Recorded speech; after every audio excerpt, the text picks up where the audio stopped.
நேற்றைய தினம் மாண்புமிகு மத்திய உள்துறை அமைச்சர் மரியாதைக்குரிய அமித்ஷா அவர்களை அவருடைய இல்லத்தில் இரவு 9:30 மணி அளவில் சந்தித்தேன். தமிழ்நாட்டில் இருக்கின்ற அரசியல் நிலவரம் குறித்து கேட்டறிந்தார்.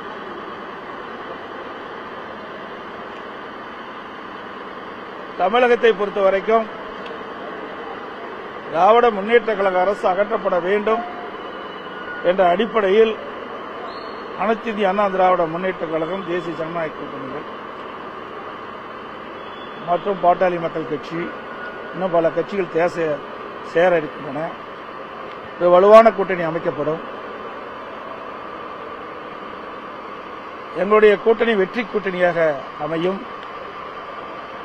நடைபெறுகின்ற சட்டமன்ற தேர்தலிலே திராவிட முன்னேற்ற கழகத்தை வீழ்த்தி எங்களுடைய கூட்டணி அதிக இடங்களில் வெற்றி பெற்று ஆட்சி அமைக்கும் என்பதை இந்த நேரத்தில் தெரிவித்துக் கொள்கின்றேன். அதோடு திரு ஸ்டாலின் அவர்கள் அண்மையில் உறுதியளிக்கப்பட்ட ஓய்வு திட்டம் என்ற ஒரு அறிவிப்பை அறிவிச்சிருக்கிறார். இது அரசு ஊழியர்களை ஏமாற்றக்கூடிய ஒரு நாடகமாகத்தான் பார்க்கப்படுகிறது. ஏற்கனவே பழைய ஓய்வு திட்டத்தில் அரசுடைய பங்களிப்பு இல்லை.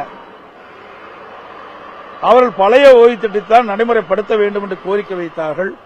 2021 சட்டமன்ற பொதுத் தேர்தலின் போது திராவிட முன்னேற்ற கழக தேர்தல் அறிக்கையில் திராவிட முன்னேற்ற கழகம் ஆட்சிக்கு வந்தால் பழைய ஓய்வு திட்டத்தை நிறைவேற்றப்படும் என்று அறிவிப்பை வெளியிட்டார்கள். அதைத்தான் அவர்கள் வலியுறுத்தி போராட்டம் நடத்தியிருந்தார்கள். அவர்கள் போராட்டத்தை கையிலே எடுத்தவுடன் திராவிட முன்னேற்ற கழக அரசு ஒரு நாடகத்தை இப்பொழுது அரங்கேற்றிருக்கிறது. புதிதாக உறுதியளிக்கப்பட்ட ஓய்வு திட்டம் என்ற ஒரு அறிவிப்பை வெளியிட்டு அரசு ஊழியர்களை இன்றைக்கு தினம் ஏமாற்றிருக்கிறது. இன்றைக்கு ஒருங்கிணைந்த பென்ஷன் திட்டம், மத்திய அரசு அறிவிக்கப்பட்ட திட்டம் யூபிஎஸ், அதே வடிவத்தில் தான் இப்பொழுது திராவிட முன்னேற்ற கழக அரசு அறிவிக்கப்பட்ட உறுதியளிக்கப்பட்ட ஓய்வு திட்டம். எந்த வேறுபாடுமே இல்லை. அதுல பேரை மட்டும்தான் மாத்தி மாத்தி வச்சிருக்கிறாங்க. மத்திய அரசு அறிவிக்கப்பட்ட பென்ஷன் திட்டத்தில் பிரைஸ் இண்டெக்ஸ் இருக்குது, விலைவாசி புள்ளி உயர்வு. இவர்கள் அறிவிக்கப்பட்டது தற்போது அகவலைப்படி. அது ரெண்டு தான் பேர் மாற்றம். இரண்டாவது, பழைய ஓய்வு திட்டத்தில் 10 ஆண்டுக்கு ஒரு முறை பே கமிஷன் படி ஊதிய குழு பரிந்துரைப்படி 10 ஆண்டுக்கு ஒரு முறை ஊதியம் உயர்த்தி வழங்கப்படும் அரசு ஊழியர்களுக்கு. அதன் அடிப்படையில் பென்ஷன் மாற்றி அமைக்கப்படும். ஆனால் இப்பொழுது அறிவிக்கப்பட்ட அந்த அறிவிப்பில் அது இடம்பெறல. பழைய ஓய்வு திட்டத்தில் அது இடம்பெற்றிருக்குது. அது அரசு ஊழியருக்கு பாதிப்பு ஏற்படுத்துகின்றது. ஆக திராவிட முன்னேற்ற கழக அரசு அறிவிக்கப்பட்டது அரசு ஊழியர்களை ஏமாற்றுகின்ற ஒரு நாடகமாகத்தான் பார்க்கப்பட்டது. அதோடு இன்றைய தினம் உங்கள் கனவை சொல்லுங்கள் என்று ஒரு அறிவிப்பை வெளியிட்டு ஒரு நாடகத்தை அரங்கேற்றுகின்றார் மக்களை ஏமாற்றுவதற்காக. அரசு பணத்தில் 50,000 தன்னார்வலர்களை வீடு வீடாக அனுப்பி மக்களின் கனவை சொல்லுங்கள் என்ற ஒரு அறிவிப்பை வெளியிட்டிருக்கார். இது பெண் அமைப்பின் மூலமாக ஆட்களை தேர்வு செஞ்சு இதை நடைமுறைப்படுத்துவதாக பரவலான பேச்சு. இன்னும் 1 மாசம் தான் இருக்குது தேர்தல் அறிவிப்புக்கு. இப்ப எப்படி போய் மக்களுடைய கனவை சொல்லுங்கள் என்று சொல்லி எப்படி நிறைவேற்ற முடியும்? ஸ்டாலின் அவர் முதலமைச்சராக பொறுப்பேற்றது இன்று வரை பெயர் வைப்பதிலே வல்லவர். ஒரு பெயரை வைப்பாங்க, ஒரு நாடகத்தை அரங்கேற்றுவாங்க, போட்டோ ஷூட் போடுவாங்க, பத்திரிகைகள் விளம்பரம் வரும்.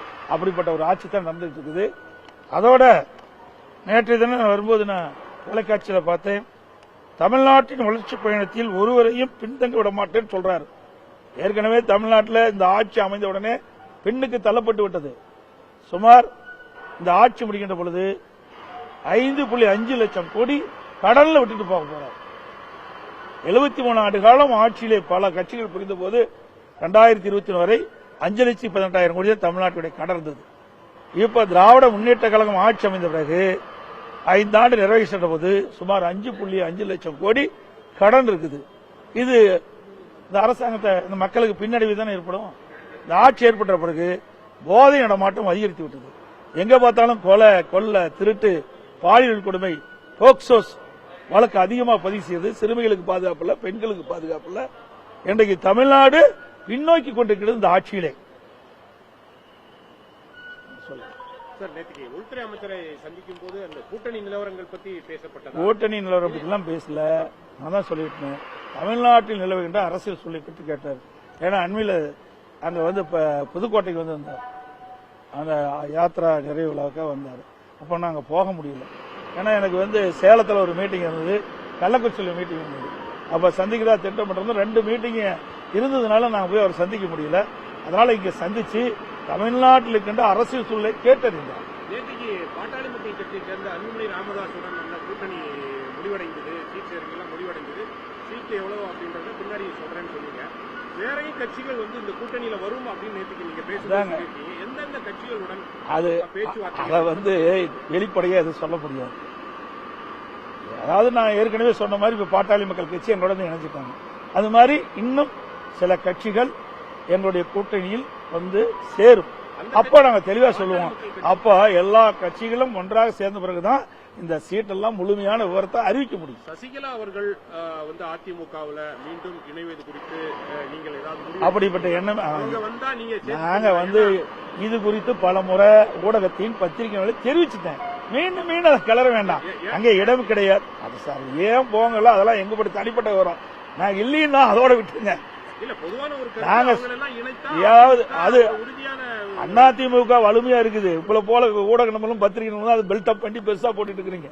அனைத்து இந்திய அண்ணா திராவிட முன்னேற்ற கழகம் வலிமையா இருக்கின்ற காரணத்தினால்தான் 2021 75 இடங்கள் நாங்க பெற்றோம். கூட்டணி வெறும் 2 லட்சம் ஓட்டுல, வெறும் 2 லட்சம் ஓட்டுல 43 தொகுதி இழந்துட்டோம். புரியுதுங்களா? பெரிய வித்தியாசம் எங்களுக்கு 3% வித்தியாசம் தான். தினகரனுடைய கட்சி உங்களுடைய அதிமுக பாஜக கூட்டணியில வருமா? அதாவதுதான் நான் சொல்றேன்ல, ஏசியமா சொல்வதற்கு எதுவும் இல்லை. சில கட்சிகள் எங்களோட வரும், பேச்சுவார்த்தை நடத்திட்டு இருக்காங்க. அதெல்லாம் வெளிப்படையா பேச முடியாது. ஒவ்வொன்றாக சேருகின்ற பொழுது உங்களை எல்லாம் அழைத்து நிச்சயமாக தகவல் தெரிவிக்கப்படும். நான் இப்ப வந்து ஒன்று சேர்ந்தாங்க பாட்டாளி மக்கள் கட்சி, உடனே உங்களை எல்லாம் அழைச்சி பேட்டி கொடுத்தோம்ல. ஓபிஎஸ் சேருவதற்கு வாய்ப்பில்லை. பலமுறை சொல்லியாச்சு, பலமுறை சொல்லிட்டது அவர் ஏற்கனவே சொல்லிட்டார். பாத்தீங்கன்னா எங்களுடைய முதலாக ஹோட்டல் ஐடிசி கிராண்ட் சோலா முதல்ல எங்க கூட்டணி பேச்சுவார்த்தை அங்க நடந்தது. அப்பதான் மரியாதைக்குரிய உள்துறை அமைச்சரும் நானும் இணைந்து பேட்டி கொடுத்தோம். அப்பொழுதே சொல்லிட்டார், உள்கட்சி விவகாரத்தில் தலையிட மாட்டேன்ட்டாரு. அதப்படி தொடர்ந்து அப்படித்தான்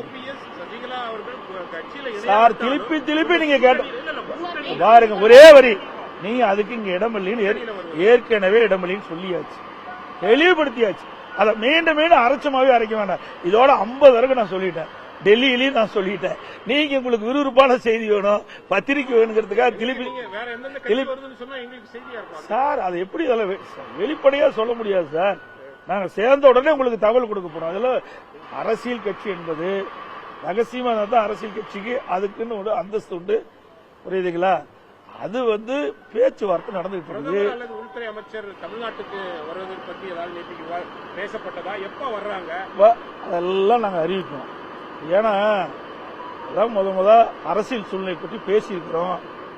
இன்னைக்கு பாரத பிரதமரோ அல்லது மற்ற மத்திய அமைச்சர்களோ வருகின்ற பொழுது நிச்சயமாக ஊடகத்துக்கு தெரிவிக்கப்படும். அது பாரதிய ஜனதா கட்சியுடைய தலைவர்களும் தெரிவிப்பாங்க, நாங்களும் தெரிவிப்போம். நேற்று முதல்வர் பேசுறப்ப தமிழ்நாட்டை வந்து தமிழகத்தில் உள்ளவர்கள் ஆட்சி செய்யும், வெளியில் இருந்த பிராக்சி அரசு வந்து ஆளக்கூடாதுன்ற ஒரு கருத்தை முன்வச்சிருக்காரு. எங்க அப்படித்தாங்க நாங்களும் சொல்லிட்டு இருக்கிறோம். அவர் தெரிஞ்சு பேசுறாரா தெரியா பேசுறாரு தெரியல. எங்க கூட்டணிக்கு யார் தலைமை சொல்லுங்க? யாருக்கு தலைமை? யாருக்கு தலைமை? அதிமுக தான் தலைமை. எங்க கூட்டணி பேச்சுவார்த்தை நடக்கின்ற பொழுது அனைத்து இந்திய அண்ணா திராவிட முன்னேற்ற கழக தலைமையில் தான் அதிமுக தான் ஆட்சி அமைக்கும் சொல்லியாச்சுல. அப்புறம் அவரோட தான் காங்கிரஸோட சேர்ந்திருக்காரு. காங்கிரஸ் அவரும் எந்தெந்த காலத்துல திமுக இருக்கின்ற பொழுது அப்ப என்ன இந்திய எதிர்ப்பு போராட்டம் நடந்தது, எமர்ஜென்சி வந்தது, மிசா சட்டம் வந்தது, அவரெல்லாம் அரசு பண்ணாங்க அப்படின்னு ஒவ்வொரு முறையும் சொல்லிட்டு இருக்காரு. அது மட்டும் இல்ல, கலைஞருடைய பிறந்தநாள் வருகின்ற நூற்றாண்டு விழா வருகின்ற பொழுது ஒரு கண்காட்சி நடத்துகின்ற பொழுது திரு ஸ்டாலின் அவர்கள் மிசா சட்டத்தில் சிறை இருக்கிற மாதிரி கேட்டாங்க. அப்படிப்பட்ட கட்சியில் தான் போய் கூட்டணி அமைச்சிருக்கிறாங்க. கூட்டணி என்பது அவ்வப்போது எல்லா கட்சிகளும் அமைச்சிட்டு இருக்குது. இந்த கட்சி அந்த கட்சின்னு இல்ல. ஏன் இதே 1999 நாடாளுமன்றத்தில் திராவிட முன்னேற்ற கழகம் பாரதிய ஜனதா கூட்டணி வச்சுதா இல்லையா? அப்பெல்லாம் டைரக்ட் தான் ஆனாங்களா? அமைச்சரவையிலே வீட்டில் இருந்தாங்க. கிட்டத்தட்ட 8 ஆண்டு காலம் திராவிட முன்னேற்ற கழகம் மத்திய அமைச்சரில் பாரதிய ஜனதா மத்திய அமைச்சரவையில் இடம்பெற்றிருந்தாங்களா இல்லையா? 2001 சட்டமன்ற பொதுத் தேர்தலில் இடம்பெற்றிருந்தாங்க. அதையெல்லாம் நீங்க கேட்க மாட்டேங்கிறீங்க. அதாவதுங்க எல்லா கட்சிகளும் எங்களோடையும் கூட்டணி வச்சிருக்காங்க, திமுகவோடையும் கூட்டணி வச்சிருக்காங்க. கூட்டணி என்பது அந்தந்த சூழ்நிலைக்கு தகுந்த மாறி மாறி அமைச்சிட்டு வரும். கூட்டணின்றது வேற, ஆனா எல்லாமே அமித்ஷாவுடைய பேச்சு அப்படியே நீங்க சொல்லிட்டு இருக்கீங்க. அவரு சொல்லிட்டு சார் பாருங்க, அமித்ஷா பெரியவரா, எடப்பாடி பழனிசாமி பெரியவரா? அப்படிலாம் இல்ல. மக்கள் தான் பெரியவர்கள். மக்கள் தான் பெரியவங்க. எங்க கட்சிக்கு நாங்க பெரியவங்க, அவங்க கட்சிக்கு அவங்க பெரியவங்க. இவரு வேற வழியை சொல்றதுக்கு வழியே கிடையாது. வேற என்ன குற்றம் சொல்ல முடியும்? அனைத்து இந்திய அண்ணா திராவிட முன்னேற்ற கழக ஆட்சி சிறப்பான ஆட்சி. எங்க ஆட்சி பத்தி குறை சொன்னா நாங்க பதில் சொல்லுவோம். எப்ப பார்த்தாலும் மதவாத கட்சி, அப்படி மதவாத கட்சியில நீங்க எப்படி போய் சேர்ந்தீங்க? நீங்க 8 ஆண்டு காலம் நீங்க அமைச்சரவை இடம்பெற்றிருந்தீங்களே, அப்பெல்லாம் மதவாத கட்சி இல்லையா? அதே கட்சி தானே இப்ப தொடர்ந்துட்டு இருக்குது. வேற கட்சி வந்திருக்குது.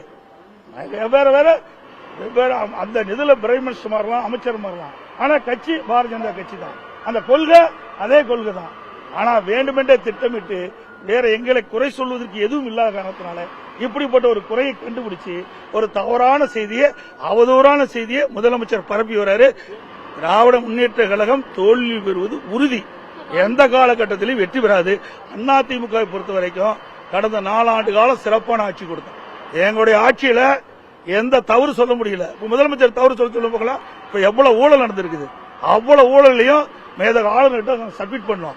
நீங்க 4 லட்சம் கோடி. அது மட்டும் இல்ல, இன்றைய தினம் இடி இன்றைக்கு சோதனை செஞ்சு கண்டுபிடிச்சு அதை எஃப்ஐஆர் போட வேண்டும் 2 முறை இந்த அரசாங்கத்துக்கிட்ட கோரிக்கை வச்சாங்க.